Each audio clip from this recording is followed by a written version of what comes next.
2015년 3월 23일 오후 1시 53분경 경찰서에 한 남자의 신고 전화가 걸려옵니다.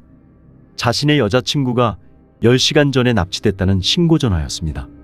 곧바로 출동한 경찰은 신고자의 이상한 모습을 보게 됩니다. 남자는 술 취한 사람처럼 몸도 제대로 가누지 못했고 완전히 풀려버린 눈으로 말도 겨우 하는 상태였습니다. 그런데 남자의 몸에서는 술 냄새가 전혀 나지 않았습니다. 남자는 납치범이 진정제를 탄 음료수를 강제로 마시게 했고 그 약효 때문에 자신이 정상적인 상태가 아니라고 변명했습니다. 남자의 이름은 아론. 그에게는 데니스라는 여자친구가 있었습니다. 사귄 지 7개월 정도 되는 같은 물리치료사였습니다. 2015년 3월 23일 새벽 3시 아론과 데니스는 한 낯선 남자의 목소리에 달콤한 잠에서 깨어납니다. 순간 극심한 공포가 두 사람을 엄습합니다. 잠수복에 고글까지 착용한 괴한이 레이저 조준기를 장착한 총을 그들에게 겨누고 있었던 것입니다. 놀랍게도 괴한은 아론의 이름을 정확하게 알고 있었습니다. 괴한은 두 사람에게 진정제를 탄 음료수를 마시게 했고 데니스한테 케이블 타이로 아론을 뒷짐결박하라고 지시합니다. 이어서 현금과 금품 등을 챙긴 괴한은 거실에 감시 카메라를 설치하고 두 사람에게 검은 테이프를 붙인 물안경과 헤드폰을 씌워줍니다. 헤드폰에서는 차분한 음악이 흐르고 있었습니다. 괴한은 아론의 발까지 꽁꽁 묶어서 옷장 안에 가둬버렸고 데니스를 둘러매고 집을 나섭니다. 떠나기 전에 괴한이 아론에게 요구한 몸값은 $8,500. 아론의 통장에 남아있는 잔액과 완전히 일치한 액수였습니다. 지불 방식은 문자나 새로 만든 이메일 주소로 통보해준다고 했습니다.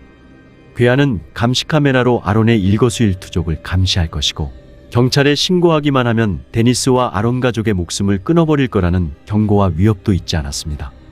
진정제의 약효로 아론은 의식이 점점 혼미해지기 시작합니다. 그런 그의 귀에 들려온 것은 차 트렁크를 힘껏 닫는 소리와 멀어져가는 엔진 소리였습니다.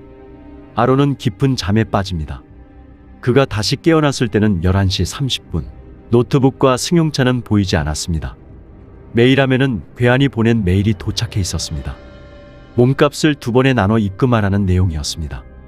아론은 지시를 따랐고 연락을 기다립니다. 하지만 오랫동안 다른 소식이 없자 고민 끝에 경찰에 신고합니다.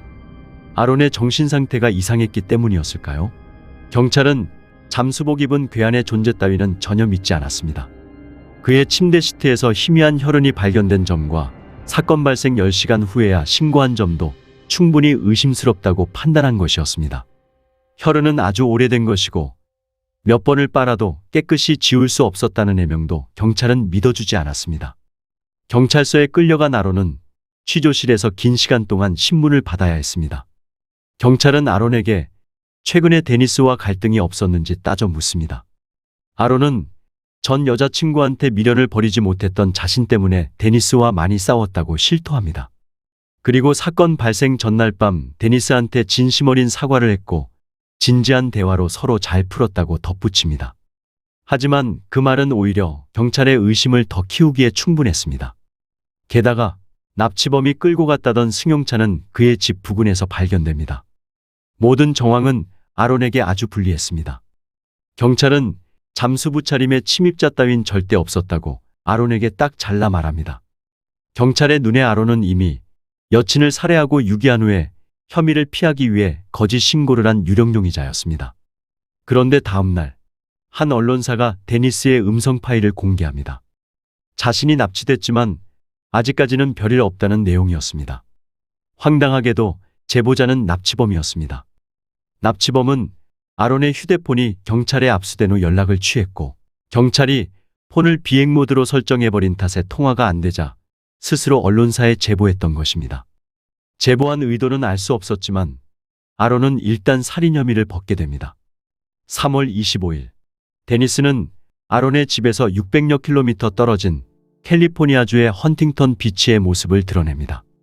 데니스가 현지 경찰에 사건 발생 당시 상황을 진술한 내용은 아론의 진술과 완벽하게 일치했습니다. 그리고 그녀는 납치된 후 차 트렁크에 실려서 어디론가 끌려갔고 한 작은 방에 갇혀 지냈다고 했습니다. 성폭행을 당했냐는 질문에는 아니라고 대답합니다. 경찰에 신고하면 인터넷에 영상을 유포하겠다는 납치범의 협박이 무서워서 거짓 진술을 한 것이었습니다. 헌팅턴 비치 경찰은 범인의 동선을 추적하는 한편 발레이오 경찰의 연락을 취합니다. 데니스는 다시 발레이오 경찰서에서 조사받게 됩니다. 발레이오 경찰은 데니스의 말도 믿지 않습니다. 결국 데니스는 변호사를 선임합니다. 그리고 이번에는 자신이 성폭행을 당했고 2번 다 촬영까지 했다고 진술을 번복했습니다. 진실을 말하라는 변호사의 권유를 받아들인 것입니다. 하지만 경찰은 여전히 사건을 아론과 데니스의 자작극이라 주장했습니다. 심지어 브리핑을 열어 2 사람을 피해자로 보지 않을 것이고 그들의 행위는 엄연히 인력 낭비, 자원 낭비라고 비난했습니다. 사건은 많은 사람들에게 알려졌고 아론과 데니스의 지옥 같은 삶이 시작됩니다. 사람들이 아론 커플에게 인정사정 없는 욕설과 맹비난을 쏟아냈던 것입니다. 3월 28일 데니스의 음성 파일을 공개했던 언론사 기자에게 메일이 도착합니다. 이번에도 범인이 보낸 장문의 메일이었습니다. 자신이 데니스를 납치한 건 사실이다. 아론이 경찰에 신고했지만 모의 훈련이었기에 계획대로 2일 만에 풀어줬다. 이 메일을 보내는 건 아론과 데니스가 억울하게 오해받는 걸 원치 않아서다 등의 내용이었습니다. 그리고 데니스 납치 과정에 찍은 증거 사진도 몇 장 첨부되어 있었습니다. 언론사는 재빠르게 메일을 공개합니다. 이상한 반전에 사람들은 몹시 당혹스러워합니다. 하지만 이번에도 경찰은 아론과 데니스가 혐의를 벗기 위해 메일을 보냈을 가능성이 아주 크다고 발표합니다.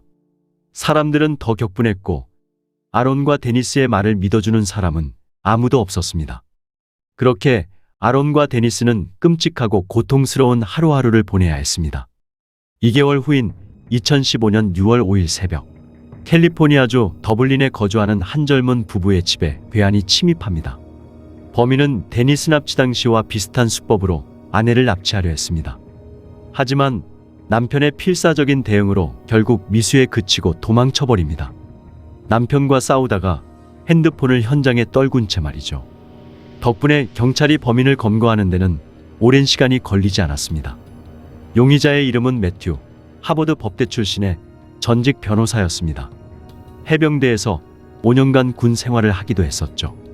하지만 일종의 정신질환으로 그의 변호사 사무소는 2013년에 문을 닫았다고 합니다. 경찰은 매튜의 차에서 여러 대의 노트북과 전기 충격기, 스키고글과 레이저펜을 장착한 장난감 물총, 케이블 타이 등을 발견합니다.